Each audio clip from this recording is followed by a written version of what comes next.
Imisa wadan ayaa haysta hubka nuclearka? Meeqa xabo ayaase taala adduunka? Hubkan waxaa loo aqoonsaday inuu yahay midka wax kumaada ee khasaaraha ugu weyn u geysan kara dunida. Qarxadiisu aad ayay u awood badan yihiin, hal bambo oo nuclear ahna waxay baabi'in kartaa magaalo dhan. Waxaa jira wadamo badan oo ay ka mid tahay Iran, kuwaas oo aan la ogolayn inay yeeshaan awoodda nuclearka, halka kuwa kalena ay haystaan.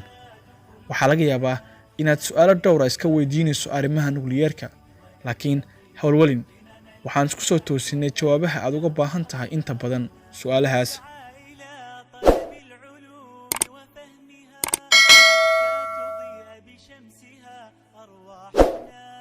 ugu horreyn, waa maxay hubka nuclearka?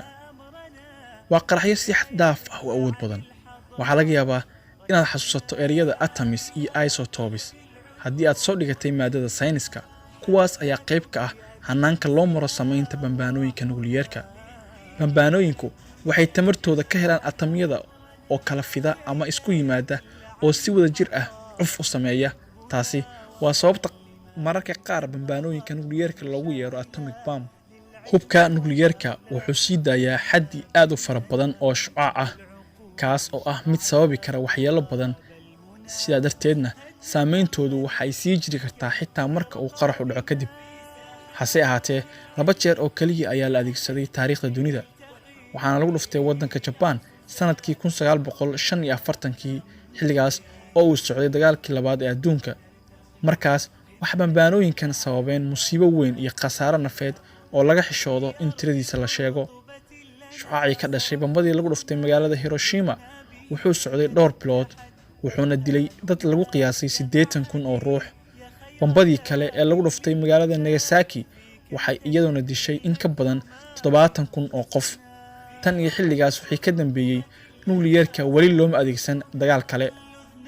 9 wadan ayaa hadda haysta hubka nuclearka oo kala ah Mareykanka, Ingiriiska, Ruushka, Faransiiska, Shiinaha, Hindiya, Pakistan, Israa'iil iyo Kuuriyada Waqooyi.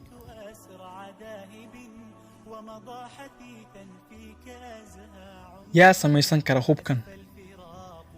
markii si guud loo eego, jawaabtu waa inuu samaysan karo qof kasta oo aqoon saynis u leh, farsamada yaqaana, qalabkana heli kara.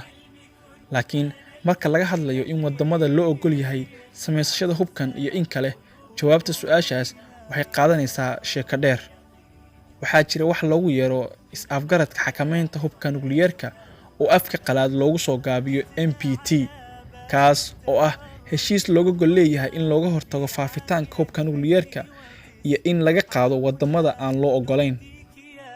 tan iyo 1970kii, 191 wadan oo ay ku jiraan Mareykanka, Ruushka, Ingiriiska, Faransiiska iyo Shiinaha ayaa saxiixay heshiiska ka hortagga nuclearka. 5 wadan waxaa loogu yeeraa dawladaha ku hubaysan nuclearka, waana loo ogol yahay inay haystaan hubkaas sababtoo ah waxay sameysteen oo ay tijaabiyeen ka hor inta aan heshiiska NPT la dhaqan gelinin 1 bishii January ee sanadkii 1967. xitaa iyadoo dalalkan ay haystaan nuclearka, heshiiskan ay qayb ka yihiin iyaga qudhooda waxaa laga rabaa inay yareeyaan xaddigiisa, mana loo ogola inay weligood haystaan. Israa'iil iyadu weli ma aysan qiran, mana aysan beenin inay haysato nuclear. Hindiya iyo Pakistan midna qayb ka maaha heshiiskaas, mana aysan saxiixin. sidoo kale Kuuriyada Waqooyi waxay heshiiskaasi ka baxday sanadii 2003. haddaba xaggee Iran ku jirtaa? Iran waxay barnaamijkeeda nuclearka bilowday sanadihii 1950yadii. markastana waxay ku adkaysanaysay in tamarta nuclearka ay samaysanayso ay tahay mid nabad ah. laakiin waxaa jira shaki laga qabay inay si qarsoodi ah u samaysanayso hubka nuclearka. arrintaasina waxay keentay in golaha ammaanka ee qaramada midoobay, Mareykanka iyo Midowga Yurub ay cunaqabatayn ku soo rogaan sanadkii 2010. tani waxay keentay in sanadii 2015 ay heshiis galaan Iran iyo wadamada kale ee quwadaha waaweyn, kaas oo Iran ay saxiixday heshiis dhigayay inay baabi'iso bacriminta hubka nuclearka si cunaqabataynta looga qaado. laakiin madaxweynaha Mareykanka Donald Trump ayaa heshiiskaas cagta ku dhuftay bishii May ee sanadkii 2018.